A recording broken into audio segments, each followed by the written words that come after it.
70 साल से इतना ज्यादा महंगाई मैंने कभी भी नहीं देखा है। लोग खुदा की कसम खुदकशी कर रहे हैं। ये रूस से क्यों वादा नहीं कर रहे? ये डरते हैं, किससे डरते हैं? अमेरिका से। उनके जूते चाटते हैं ये लोग।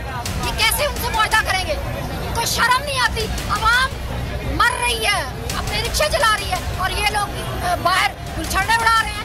लानत है इन लोगों, लानत है इन लोगों, लानत है इन लोगों। मरियम नवाज कहा करती थी 5 रुपए बढ़ने पे, 4 रुपए बढ़ने पे कि अगर तुम्हारा इतने पैसे बढ़ जाए पेट्रोल पे तो तुम्हारा वजीर आज़म चोर है। तो अब क्या कहेंगी वो? महंगाई की वजह से जो नुकसान हमारे मुल्क का हो रहा है, जो गरीब तबके का नुकसान हो रहा है, वो इस कदर शदीद और नाकाबिले तलाफी है कि इमरान खान जब जहाँ बुलाएंगे उसके खिलाफ प्रोटेस्ट करने के लिए हम आएंगे। महंगाई के खिलाफ तो एहतजाज हम कर ही रहे हैं, लेकिन इस इम्पोर्टेड गवर्नमेंट के खिलाफ भी कर रहे हैं। ये हमें नामंजूर है, रहेगी। जब तक आप फ्रेश इलेक्शन अनाउंस नहीं करेंगे हम लोग आराम से नहीं बैठेंगे। 23% ऑफिशियल ये कह रहे हैं कि इन्फ्लेशन रेट है, जबकि एक्चुअली जब हम बात करते हैं बैंकर से, इकोनोमेट्रिक्स से, तो वो बोलते हैं 30% इन्फ्लेशन रेट बढ़ चुका। बातिल का भी पता चल गया और हक का भी पता चल गया, इसलिए हम हक का साथ देने आए हुए हैं।